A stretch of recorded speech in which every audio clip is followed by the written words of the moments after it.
나의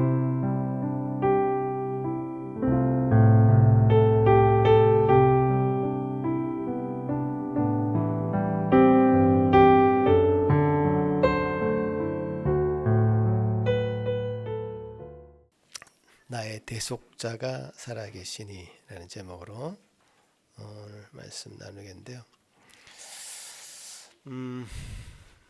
여러분 지금 몇 년을 이 지구상에 태어나서 살고 계신지 모르겠지만 다 각자 다르지만 어떤 고난을 겪어보셨습니까? 그 중에 제일 아픈 게 어떤 것이었습니까? 혹시 재산을 다 잃어본 그런 경험이 혹시 있으십니까? 아니면 자녀를 잃어본 경험이 있으십니까? 아니면 건강에 엄청난 데미지를 입어서 건강을 잃어본 적이 있으십니까?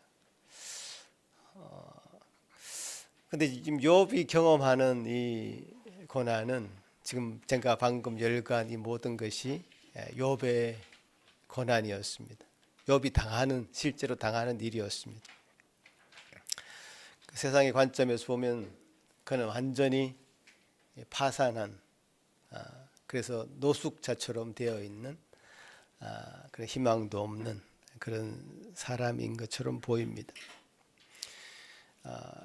실제적인 고난은 지금 피부에 진물이 흘러내리고, 여러분 종기 같은 게 나면 그 주변이 가렵잖아요. 얼마나 가려웠으면 옆에 있는 기와장으로 자기 몸을 벅벅 이제 긁어내리는 그런 정말 실존적인 고난에 욥은 처해 있습니다. 이런 모습을 보다 못한 아내는 차라리 하나님을 욕하고 죽어라 이런 얘기를 하면서 아내는 욥의 상처에 더 소금을 뿌리는 말을 합니다. 자, 이런 아내의 말을 듣고서 우리가 지난번에 2장에서 읽었습니다마는 욥의 고백은 이것입니다.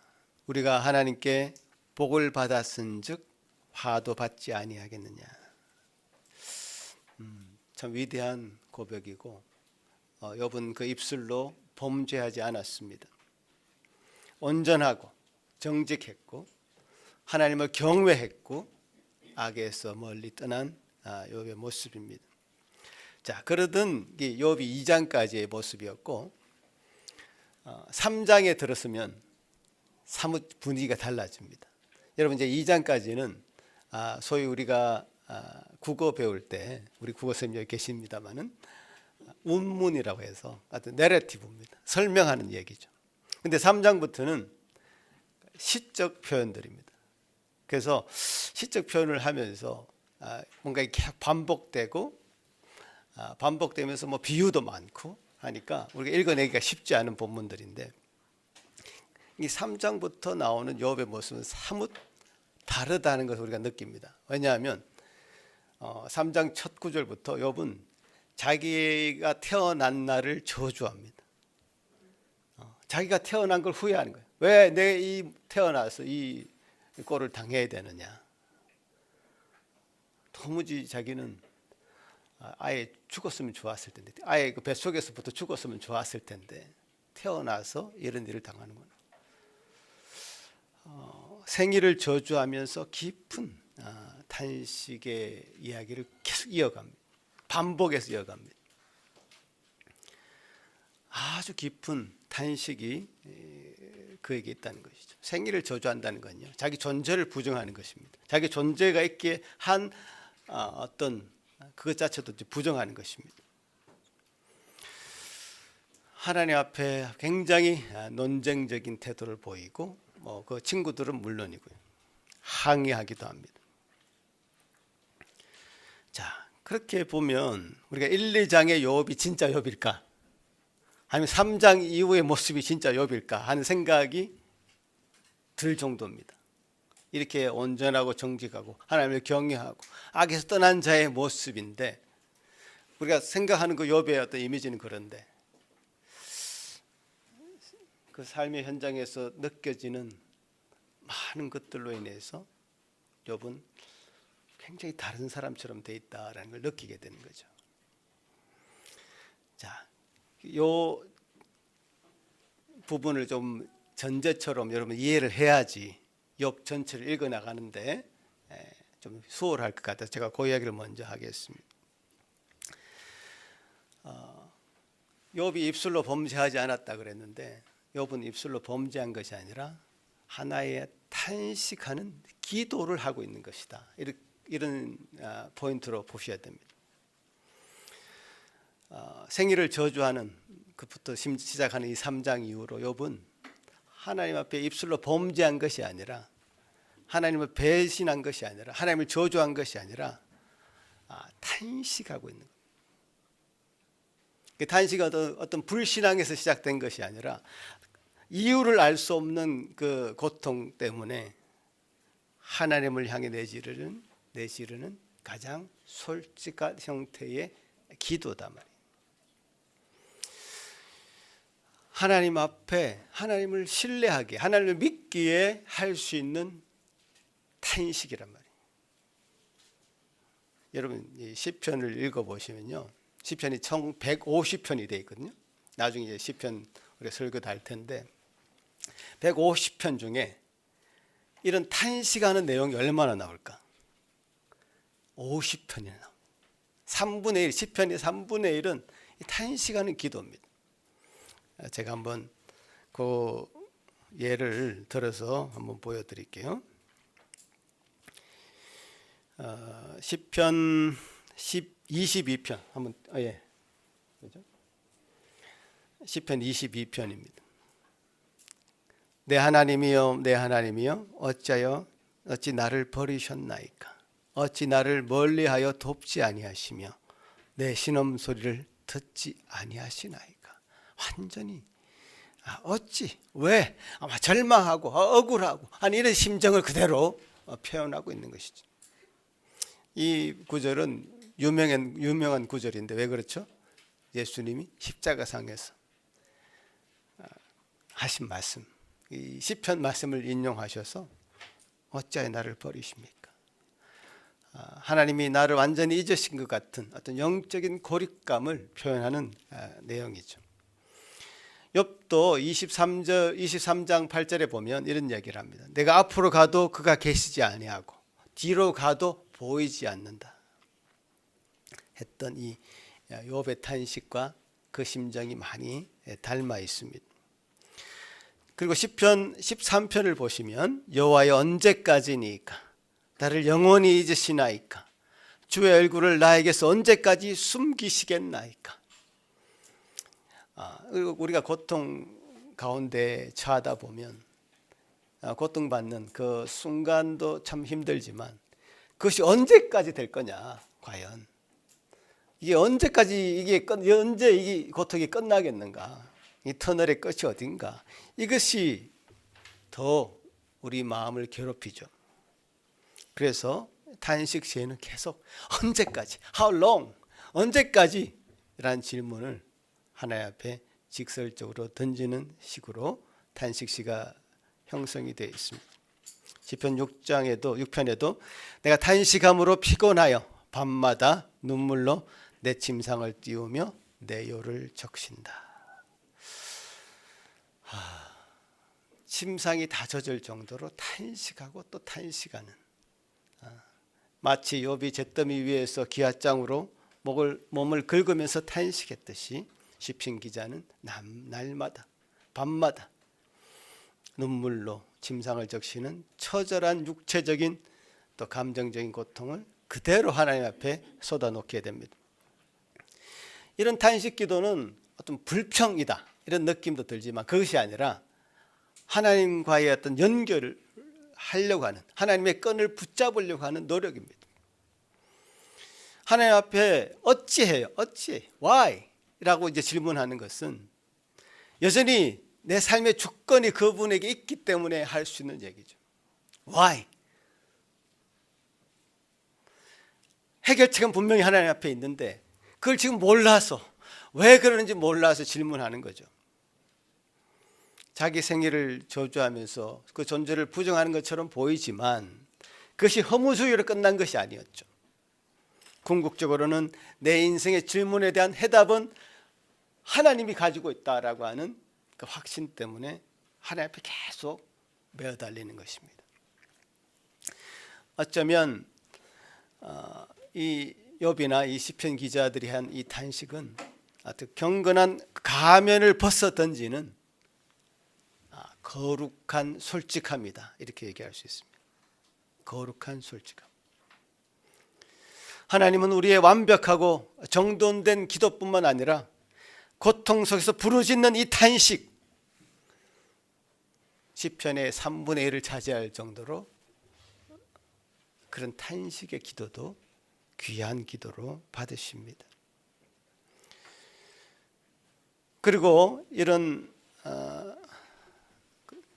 어떤 고통 속에 하는 탄식의 그 기도를 통해서 우리 어떤 신앙 자체를 퀄리티를 높입니다. 왜냐하면 이 신앙이 어떤 관념적이 될 수 있거든요.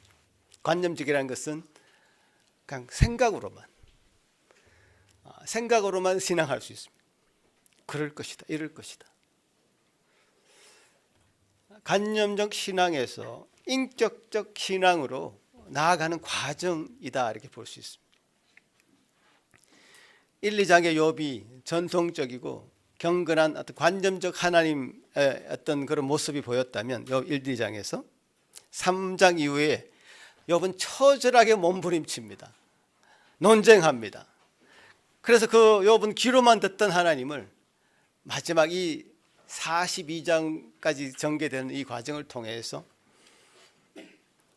눈으로 하나님을 뵙게 되었다 라고 하는 인격적인 과정을 밟아가게 되는 것입니다. 그 예전에 우리 가끔씩 오셨던 그 원로 목사님이 계셨습니다.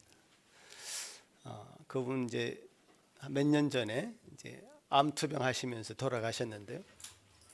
그분이 저희들한테 가끔 하신 얘기가 있습니다. 이제 본인이 암투병 할 때 너무 아프더라는 겁니다. 너무 아파가지고 막 찍소리도 못하겠다는 거예요. 너무 고통스러워가지고 기도조차 할 수 없고 말씀을 읽을 수조차도 없고 그야말로 죽겠더라는 겁니다. 그러면서 자기는 회개를 했다는 거죠. 어떤 회개를 했느냐? 본인이 목회하실 때 성도들이 아프다 그러면 병문안 가서 기도해서 회복해야지, 말씀 읽고 회복해야지 하면서 자신 있게 얘기했단 말이에요. 근데 정작 자기가 아파 보니까 찍소리도 못하겠다는 거예요. 그러면서 주님 앞에 회개했다. 직접 경험해 보니까, 이 고통을 경험해 보니까 이게 성도들의 어떤 상황을 더 깊이 있게 이해하게 된 것일 수도 있고요. 신앙이라는 것이 그저 머릿속으로만 되어지는 것이 아니구나. 우리 인격으로 다 부딪혀서 갈아내서 우리 안에 쌓여지는 것이 그것이 신앙이 아닌가 이렇게 생각을 하게 되는 것이죠. 생각에 머무르는 것과요, 직접 경험하는 것에는 도무지 우리가 넘을 수 없는 격차가 있습니다. 여러분 중에 욥이 당했던 그 고난 중에 자녀를 떠나보낸 경험은 아무도 없는 것 같아요. 물론 이제 뱃속에 있는 자녀가 떠나보낸 경험도 있을 수 있죠. 경험해보지 않고는 그 어머니가 가지는, 그 부모님이 가지는 그 고통을 어떻게 이해할 수 있을까? 제가 결혼하던 해 1995년도인데요. 그때 제 큰 누님이 교통사고로 돌아가셨습니다. 제가 이제 그 어머니, 이제 홀어머니였는데 어머니 혼자 계시고 그 큰 누님이 돌아가신 것을 이제 받아들일 수 없고 했던 그 어머니가 가족 모임이 있을 때마다 그 큰 누님의 이름을 부르면서 계속 우시는 겁니다. 그게 한 번의 일이 아니라 가족이 모였다 그러면 이제 우시는 거죠. 우리는 좀 제발 좀 그만하시라고 이제 이렇게 만류는 하지만 그 심정을 우리가 이해할 수 없으니까 이제 이해할 수는 없죠. 네. 제발 그만했으면 좋겠는데 또 저러신다 이렇게만 얘기하지 그 심정을 이해할 수는 없는 거예요. 어머니 입장에서는 그 가슴에 푹 사무치는 그 고통을 울어서라도 해소를 해야 되는 거죠. 그러니까 욥의 마음을 깊이 이해하기 위해서 우리가 일부러 전 재산을 날려보거나, 그죠? 일부러 뭐 여러분 이상한 주식을 사가지고 날릴 필요는 없습니다. 일부러 여러분 자해해가지고 아플 필요도 없고요. 자식을 잃어버릴 필요도 없습니다. 우리의 의지로 되어지는 일 아닙니다. 그런 일들이. 그런데 우리가 지금 말씀을 이렇게 보고 있잖아요. 이런 말씀을 접하고 있잖아요. 이런 말씀을 접할 때 하나님은 과연 어떤 분이신가? 욥에게 이런 일을 행하신 그 하나님은 어떤 분이신가를 우리가 이해하게 되는 거예요. 또 욥은 그것을 어떻게 받아들이는가를 보게 되는 거예요. 그래서 하나님은 어떤 분이시고 하나님을 제대로 이해해야지 우리 삶에 일어나는 이 문제들을 해석해낼 수 있습니다. 여러분. 왜 이런 일이 생기는가를 해석해낼 수 있는 거예요. 그게 완벽하지는 않을 수 있어요. 하지만 한 말씀의 깊이 가운데 있으면 접근이 가능하단 말이에요. 그렇지. 우리 삶에 이런 문제들이 일어났을 때에 하나님은 이런 분이실 거야 라고 하는 실마리를 잡을 수 있다. 그리고 이렇게 공동체적으로 모여서 신앙생활을 할 때는 굉장히 유익합니다. 자신이 경험했던 말씀 속에서 경험했던 그 하나님보다 더 풍성한 이해를 가진 주변의 지체들이 있거든요. 그런 지체들을 통해서 해석 공동체를 이룬다는 겁니다.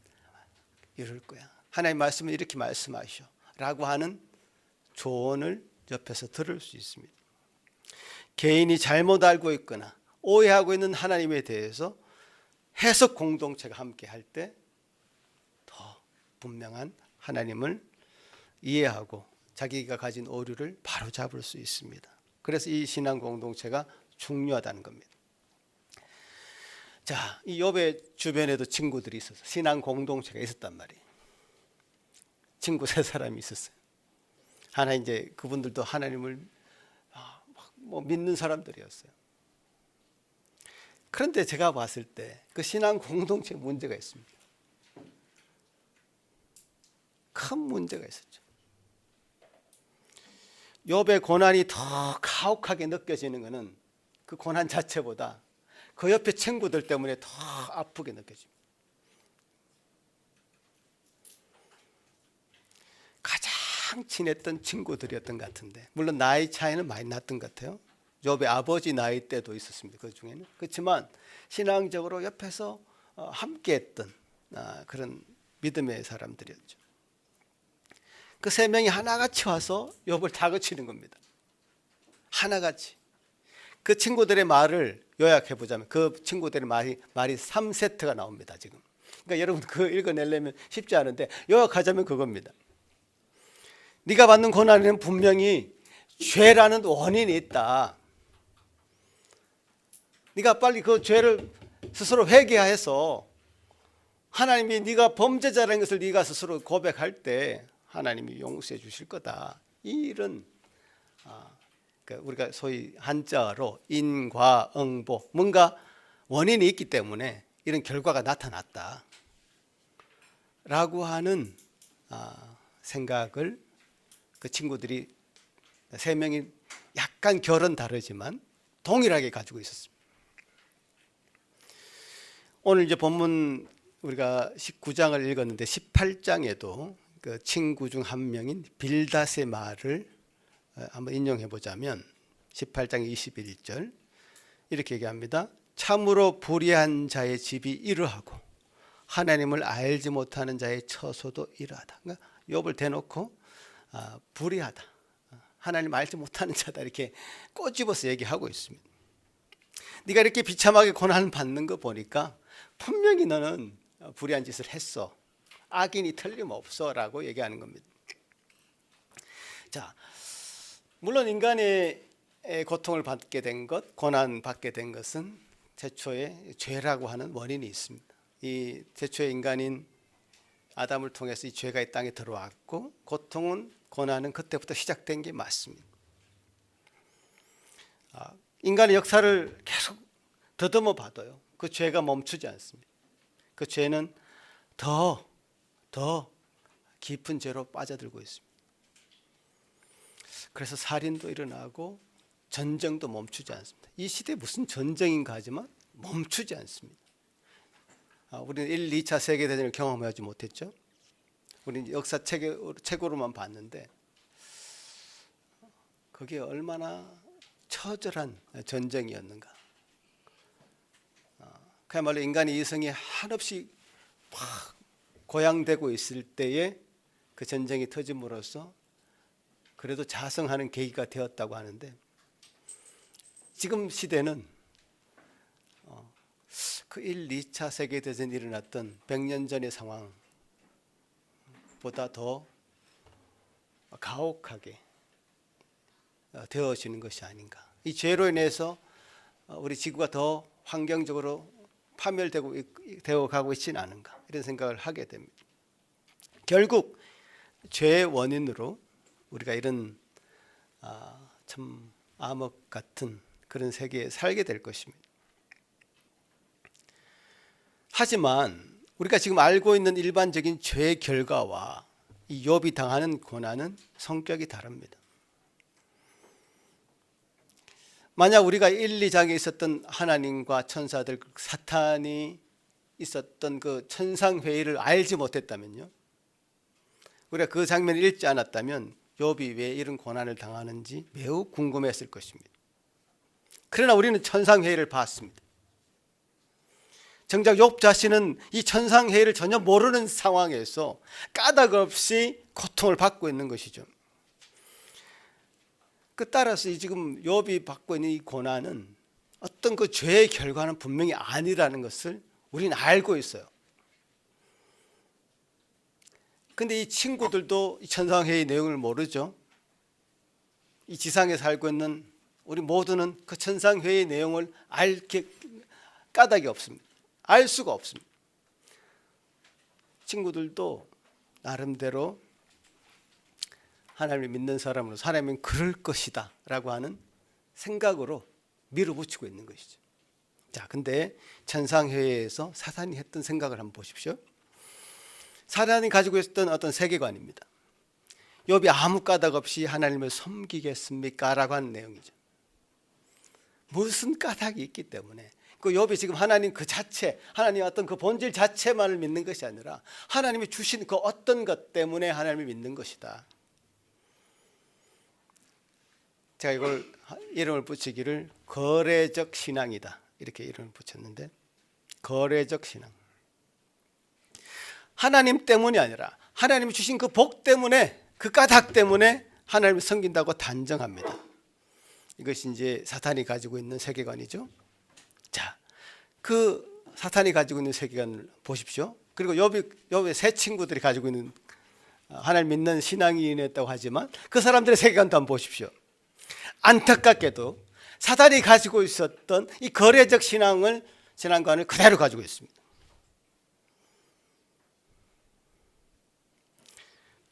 고난이 어떤 죄의 결과라면요, 그 친구들이 말에 의하면 고난이 죄의 결과라면, 역으로 뒤집어 보면 고난이 아니고 내가 지금 누리고 있는 복은 내가 하나님께 어떤 착한 일을 해서 공로를 쌓아서 얻어낸 것이라고 하는 등식이 성립됩니다.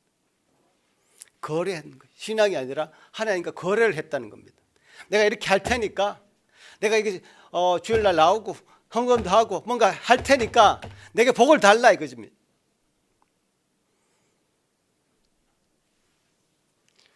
나는 나의 할 일을 할 테니 하나님 당신 일을 하십시오라고 하는 뭔가 거래고 일어나고 있는데, 이것은 사탄이 천상회의에서 하나님께 했던 내용과 똑같습니다. 여러분, 이 세상에 많은 우상들이 있습니다. 이방신들이 있단 말이에요. 이방신들 우상이 가지고 있는 공통점은 바로 이 부분입니다. 인간에게는 원초적인 불안함이 있고 그 불안함을 해소하기 위해서 자신보다 거대하게 보이는 존재를 향해서 복을 빕니다. 정성을 바칩니다. 그 정성을 바치면 바칠수록 그것에 감동해서 복을 줄 수도 있을 거야 라고 하는 방식. 이 방식이 세상 사람들이 종교를 가지는 메커니즘이죠. 바알, 아세라, 다곤, 몰렉. 제가 지도를 한번 가져왔는데, 자, 이 이스라엘 지역을 중심으로 해서 그 주변 나라들을 한번 보십시오. 저 위로 페니키아, 아람, 암몬, 에돔, 블레셋, 이런 다양한 우상들을 섬기고 있습니다. 이 다양한 우상들이 이 주변에 깔려 있었습니다. 물론 이 가나안 안에도 바알과 아세라를 섬기는 그 우상신들이 이미 섬기는 사람들이 존재하고 있었죠. 이 우상들이 인간에게 요구하는 건 뭡니까? 이 몰렉신, 특별히 이 몰렉신이라는 신은 자기 자녀를 바쳐라. 자녀를 바치는 때까지 갔습니다. 뭔가를 큰 거를 희생해야 된다. 그럼 자녀를 바칠 정도로 내가 희생했을 때 우리에게 그래도 그 진노를 풀고 좋은 것을 해줄 것이다 라고 하는 때까지 갔어요. 그런 이런 이방 우상으로 둘러싸여 있는 이 이스라엘이 그 영향을 받지 않을까요? 받죠. 그것이 우상으로 둘러싸인 그 주변에만 머무는 것이 아니라 안으로 침투한단 말이에요. 우리 교회 주변에 많은 우상들이 있습니다. 여러분 한 발짝만 내딛어도 우상을 섬기는 사람들이 거의 대부분이라고 생각하면 됩니다. 사람은 인간의 마음 가운데는 원초적인 종교성이 있거든요. 여호와 하나님을 말씀으로 만나지 못하면 다 우상을 섬기고 있다고 봐야 돼요. 조상신을 섬기든지 그저 어떤 막연한 두려움으로 막연한 하나님을 섬기든지 어떤 식으로든지 우리 마음은 우상 공장이라 그러잖아요. 우상이 계속해서 품어 나오는 그런 존재가 인간입니다. 하나님을 믿는 우리 역시도 정말 말씀을 붙잡지 않으면, 말씀으로 우리에게 임하신 하나님을 붙잡지 않으면 우상이 침투할 수밖에 없습니다. 자연스럽게 물듭니다. 원래 하나님과 거래하는 거래적 신앙과는 사탄이 가지고 있었던 생각이었는데 이 하나님을 믿는다고 하는 이 세 친구들도 동일하게 가지고 있다는 거예요. 신앙이란 이름으로, 하나님의 이름으로 그 신앙의 탈을 쓰고 사탄의 세계관으로 욥을 지금 추궁하고 있는 겁니다. 사탄의 세계관이 교회 안으로 들어온 것입니다. 여러분 신약에서도요, 예수님의 제자들이 예수님께 이렇게 질문합니다. 한번 말씀을 보시면 요한복음 9장인데요. 제가 읽겠습니다. 예수께서 길을 가실 때에 날 때부터 맹인된 사람을 보신지라. 제자들이 물어 이르되 랍비여, 이 사람이 맹인으로 태어난 것이 누구의 죄로 인함이니까? 자기이니까 그의 부모이니까?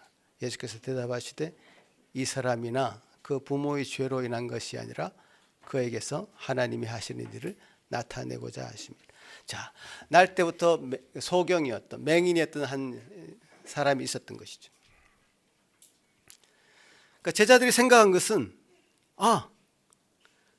저 사람이 소경이 된 것은 자기 잘못, 죄 때문일 거야, 아니면 그 부모의 죄 때문일 거야 라고 하는 그때 당시의 세계관을 반영하고 있는 것이죠. 욥의 친구들이 가지고 있었던 어떤 인과응보적인 어떤 원인이 있을 거야 라고 하는 생각이 그대로 제자들에게도 조차도 그대로 그 생각을 반영하고 있습니다. 지금 수천 년이 흘른 지금도 그 생각은 우리 인간 안에 없어지지 않습니다. 거래적 세계관은 쉽게 변하지 않습니다. 오늘날도 마찬가지입니다. 우리가 믿는 하나님을 믿으면서도요, 하나님 그 존재 자체보다 하나님께서 주시는 어떤 부수적인 어떤 것에 마음을 두고 신앙생활을 하고 있지 않은지 우리 자신을 계속 돌아봐야 됩니다. 본래 그것은 사탄의 것이었다, 사탄의 생각이었다는 것을 계속 명심하셔야 됩니다. 제자들의 질문에 예수님은 이렇게 대답하십니다. 그 사람이나 그 부모의 죄 때문이 아니라, 인과응보가 아니라 하나님의 일을 나타내고자 하는 것이다. 그러니까 하나님이 이 모든 소경이 되게 한 모든 일에 주권이 있습니다. 주권. 근데 이 하나님께서 주권을 가지고 있기 때문에 하나님께서 그 일을 통해서 하나님이 드러나실 것이다. 복 주시는 분도 하나님이시고 화를 주시는 분도 하나님이시죠.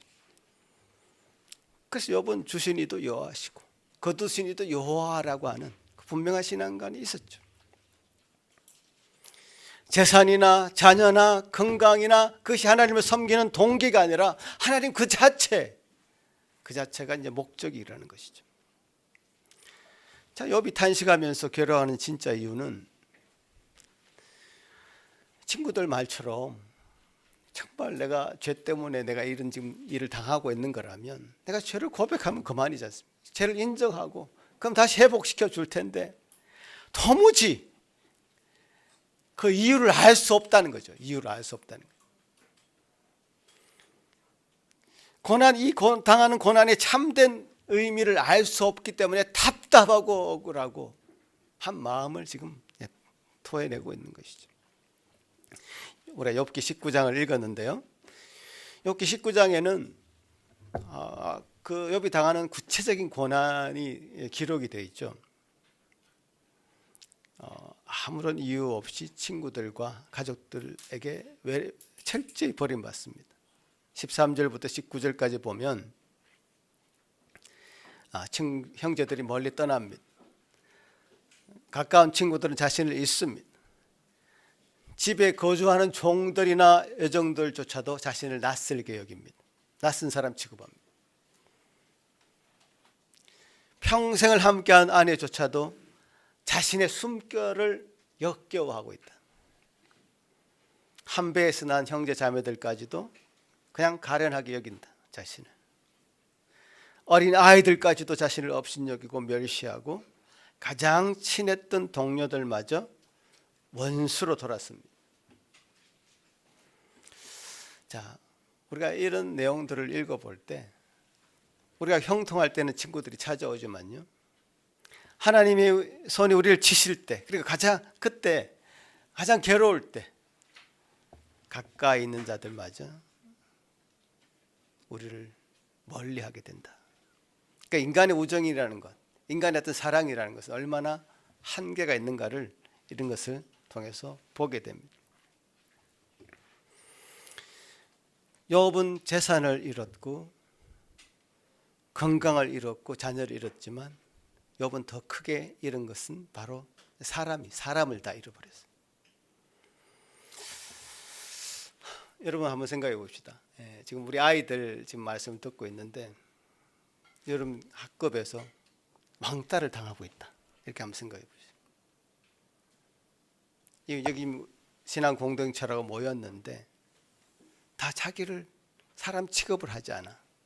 귀하게 여기지 않고 없는 사람, 투명 인간을 취급을 해. 그런 경험을 안 해봤기 때문에 그것이 얼마나 괴로운가를 잘 모를 수 있는데요. 지금 그런 경험을 하는 친구들이 주변에 많이 있습니다.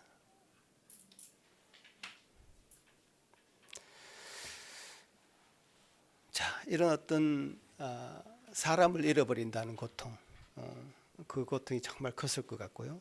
자, 욥의 이 깊은 그 절망의 늪으로 더 빠지게 만드는 고통은 거기서 멈추지 않죠.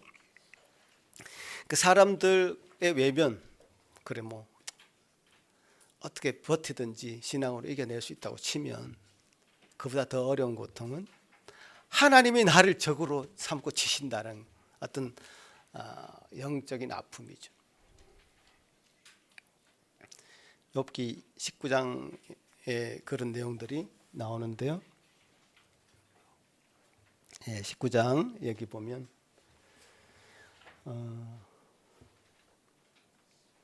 19장 한번 제가 읽어볼게요. 그가 내 길을 막아 지나가게 못하게 하시고 내 앞길에 어둠을 두셨으며 나를 향하여 진노하시고 원수같이 보시는구나. 나의 친구야, 너희는 나를 불쌍히 여겨다오. 나를 불쌍히 여겨다오.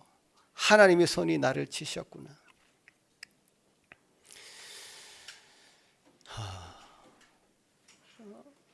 지금 친구들 그리고 사람들, 자기를 둘러싸고 있었던 많은 사람들, 자기를 우러러보고 있었던 많은 사람들, 자기에게 줄을 서고 있었던 많은 사람들이 떠나가고 나서 그가 더 정말 탄식할 수 있었던 수밖에 없었던 것은 하나님이 나의 이 울부짖음에 침묵하고 계시고 어떤 답도 주지 않고 나를 오히려 원수처럼 여기시고 나를 공격하시는 것처럼 느낄 때, 이것은 우리 사람이 겪을 수 있는 가장 극심한 고통이고 끔찍한 영혼의 밤과 같은 것이죠. 아무리 기도해도 하늘이 철판처럼 닫혀 있고 하나님이 나를 대적으로 삼아 징벌하신 것 같은 이 고통. 그런데 중요한 것은요, 욥이 이 고통을 부인하거나 억지로 경건한 척 포장하지 않는다는 사실입니다. 주님 앞에 진정한 신앙이란 고통이 없는 척, 내 삶은 평안한 척, 가식 있는 미소로 이 예배당 문을 들어서는 것이 아니라 내가 당하고 있는 이 현실을 부정하지 아니하고 나의 비참함을 앞에 내가 침묵하지 아니하고 그것을 하나님 앞에 가지고 나가서 솔직하게 울부짖으면서 그 고통의 문제를 하나님이 해결해 주실 거야, 하나님만이 해결할 수 있어라고 하는 그 탄식하는 기도. 이것이 지금 욥이 말하고 있는, 욥기에서 우리가 들을 수 있는, 바라볼 수 있는 진짜 믿음인 것이죠. 그러다가 모든 관계가 끊어지고 하나님마저 대적으로 느끼는 이 절망의 최이 밑바닥에서 욥기 전체에서 가장 찬란하게 빛나는 신앙 고백이 터져 나옵니다. 욥기 19장 25절 26절인데 요 구절은 같이 한번 읽어보겠습니다. 시작. 내가 알기에는 대속자가 살아계시니 마침내 그가 땅 위에 서실 것이라. 내 가족이 벗김을 당한 뒤에도 내가 육체 밖에서 하나님을 보리라. 자, 이 말씀은 여러분이 암송을 좀 했으면 좋겠습니다. 내가 알기에는, 지금 원문에는요 이렇게 좀 내가 알기에는 이렇게 나온 것이 아니라 but, 그러나 나는 안 하니, but I know 라고 좀 강하게 나와 있습니다.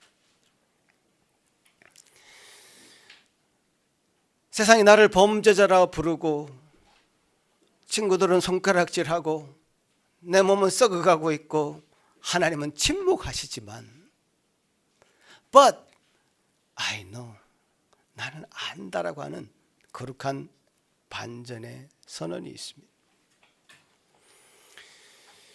여기서 이제 대속자라고 그랬는데 뭐 구속자, 대속자, 우리가 예전에 고엘이라고 하는 단어, 히브리어 단어를 들어봤습니다. 바로 이제 대속자가 이제 고엘이라는 히브리 단어인데, 고엘은 어떤 의미가 있냐면, 내가 엄청난 빚을 졌을 때 친구들이 또 친척들이 대신해서 내 빚을 갚아주는 그런 사람을 고엘이라고 합니다. 또 뭐 빚뿐만 아니라 억울한 일을 당했을 때 법적 대리인이 되어서 억울함을 풀어주는 그런 역할을 하는 자가 바로 고엘입니다. 이 대속자, 구속자. 하나님이 자신을 치는 것 같은 극심한 고통 속에서 지금 욥은 자신을 변호해 주실 진정한 대속자, 나의 고엘, 나의 대속자가 살아계심을 확신하고 있는 겁니다. 세상 사람들은 다 나를 정죄하고 떠났으나 하늘에는 나의 사정을 아시는 진짜 한 분, 나의 몸값을 치러줄 법적 대리인, 나의 구속자, 나의 대속자가 살아계신다. 그분은 마침내 이 땅에 서실 것이며 내 육체가 다 썩어 없어진 후에도 내가 하나님을 보게 될 것이다. 여러분, 이분을 잘 모르겠지만, 바빙크라는 분 잘 모르겠지만, 이분이 이 구절을 놓고 이렇게 탐복하는 얘기를 했습니다. 욥의 고백은 구약 시대에 선포된 가장 명확한 부활과 영생의 소망이다. 욥은 자신의 현세적 고난을 넘어서 사후에 이루어질 법적 복권과 신체적 부활, 그리고 하나님을 마주하게 될 최종적 구원의 상태를 성령의 조명 아래 바라보고 있다. 바로 이 지점입니다, 성도 여러분. 욥이 이 고백을 할 때 자기 형편이 조금이라도 나아졌습니까? 아닙니다. 몸에는 여전히 기와장으로 긁어야 되는 종기가 여기저기 나 있고, 진물이 흐르고 있고, 죽은 자녀들도 돌아오지 않았고, 친구들의 차가운 그 눈총도 여전히 있습니다. 눈에 보이는 증거는 하나도 없습니다. 그럼에도 불구하고 욥은, 그러나 나는 안 하니 내가 알기에는 but I know. 신앙이라는 것은요, 우리 환경이 바뀌어서 내가 이제 좋아졌으니 이제 하나님 내게 복 주셨으니 감사합니다 라는 것이 신앙이 아니고, 상경과 상황이 아주 밑바닥일 때라도 살아계신 하나님을 붙드는 것입니다. 욥이 지금 어렴풋이 바라보고 있는 이 고엘, 2000년 후에, 2000년 전에 성육신 하셔서 십자가에서 피 흘리시고 부활하신 예수 그리스도를 통해서 온전히 실현되었습니다. 예수님이 십자가에서 숨을 거두실 때요, 뭐라고 한마디 하셨습니까? 제일 마지막에 다 이뤘다. 다 이뤘다. 뭘 다 이루었을까? 뭘 다 이루었을까? 그 영어로 하자면 이렇습니다. 모든 빚이 완납되었다는 것을 paid in full. 모든 빚이 완납되었다. 하나님은 친히 우리의 고엘이 되셨어요. 우리의 지은 죄와 영적인 채무와 징벌을 십자가의 피로 완전히 다 갚아주셨습니다. 그리고 부활하심으로 부활의 첫 열매가 되셔서 마침내 이 땅에서 선 우리의 참된 구속자가 되어주셨습니다. 우리가 예배 드릴 때마다 주기도문 외우죠. 우리 죄를 용서해달라고 기도합니다. 이 원어로 보면요, 여러분, 우리가 보통 죄를 도덕적으로 생각해요. 뭐 거짓말, 도둑질, 물론 그것도 죄지만요, 그 원어적으로 이 주기도문을 분석해 보면 내 빚을 탕감해 주십시오. 내가 다른 사람의 빚을 탕감해 주는 것 같이 주님도 내 빚을 탕감해 주십시오라고 되어 있습니다. 죄라는 것은 우리가 하나님께 빚진 것입니다. 하나님께서 우리가 이 땅에 태어나는 그 순간 우리는 하나님께 빚졌습니다. 부모에게도 빚진 것이고요, 이 세상에도 빚진 것입니다. 그 죄 없다고 말할 사람이 없는 거예요. 어떤 사람은 뭐 나 거짓말 별로 안 하는데, 뭐 내가 어떤 사람 물건 잘 훔치는 거 별로 안 하는데, 내가 죄 없는데 왜 자꾸 나를 죄인이라 그러지? 이렇게 생각하는데, 아니, 죄라는 개념에 이 빚이 졌다. 우리의 죄를 다 용서해 주셨다는 것은 우리의 빚을 탕감해 주셨다라는 의미죠.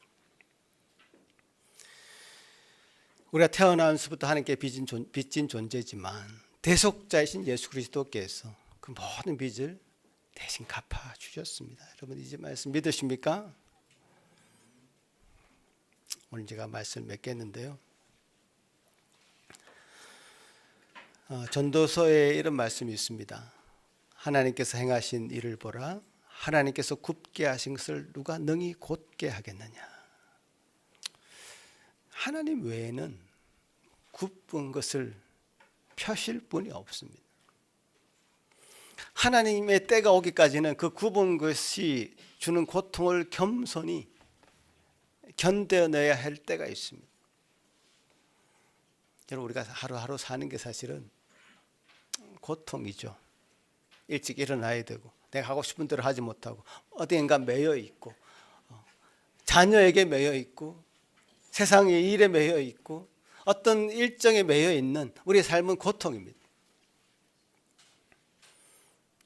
이것을 우리가 하나님이 주신 것이죠. 부모와 떠나 있는 것도 고통이고 다 고통이죠. 우리 스스로 이것을 펼 수 없습니다. 겸손히 견뎌내야 됩니다. 그것을 해결할 수 있는 분은 오로지 하나님을 바라볼 때 우리의 마음은 비로소 잠잠해집니다. 우리 감정이 수그러듭니다. 그래서 순종의 자리로 나아갈 수 있는 것이죠. 해결책이 세 가지 있습니다. 첫 번째, 고통과 슬픔을 하나님 앞에 솔직하게 쏟아놓으십시오. 성숙한 신앙은요, 아프지 않은 척 가면을 쓰는 것이 아닙니다. 나는 옷을 이렇게 번듯하게 입고 하루 일주일 동안 잘 살았더니요, 이렇게 예배당에 나와서 이렇게 거룩한 척 하고 있는 그런 것이 좋은 신앙이 아닙니다. 하나님 앞에 그냥 내놓으십시오. 울부짖으십시오. 어떨 때는 그 울부짖음의 방향이 세상을 향한 방향이 아니라, 자신을 향한 방향이 아니라 하나님을 향하십시오. 하나님을 향한 기도가 되게 하십시오. 두 번째, 사람에게 외면당해도요, 그것이 인생의 끝이 아님을 기억해야 됩니다. 사람의 평가는 변하기 마련입니다. 그러나 인간의 모든 우정이 끊어지는 그 자리에 우리 진짜 친족이 되시는, 진짜 고혈이 되시는 구속자 예수 그리스도의 사랑이 비로소 빛을 발합니다. 나를 위해 목숨을 내어주신 주님을 바라보십시오. 세 번째, 눈에 보이는 증거가 없을 때라도 욥이 고백했던 이 고백을 하십시오. 그러나 나는 안 하니라고 선언하십시오. 환경이 좋아진 뒤에 믿는 것은 신앙이 아니라요, 확인에 불과합니다. 진짜 믿음은 고난이 그대로 있고 기도 응답이 당장 보이지 않는다 할지라도 나의 대속자가 살아계시니 마침내 그가 이 땅 위에 서실 것이다 라고 고백하는 것입니다. 사랑하는 성도 여러분, 혹시 욥처럼 인생의 어떤 힘든 부분들, 여러분 그 힘든 길을 지나가고 계시는 분들 있으십니까? 사람들에게 이해받지 못하고 하나님마저 나를 잊으신 것 같은 영혼의 밤을 지나고 계신 분이 있습니까? 십자가에서 나를 대신해 하나님의 진노를 다 받아내신 우리의 구속자 예수 그리스도를 같이 바라보십시오. 그분이 여러분의 피할 바위가 되시고 마침내 여러분을 단련해서 순금같이 나오게 하실 것입니다. 내가 알기에는 나의 구속자 대속자가 살아계시니 마침내 그가 땅 위에 서실 것이라 이 복된 소망을 붙들고 이번 주간도 담대하게 승리하시기를 주님의 이름으로 간절히 축원합니다. 아멘. 기도합니다. 하나님 감사합니다. 우리가 참 욥기의 욥을 만나게 하신 것 감사합니다.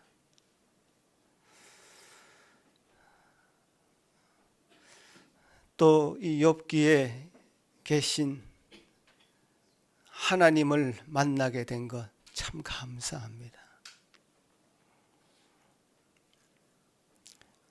왜 이런 일이 나에게 일어났을까? 왜 이런 일이 우리 가정에 일어났을까? 왜 이런 일이 우리 형제에게 자매에게 일어났을까?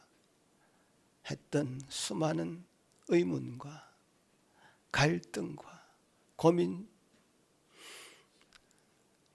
주님 앞에 다 내어놓고 나아갈 수 있는 그런 은혜들을 우리 모두에게 허락해 주시기를 간절히 소망합니다.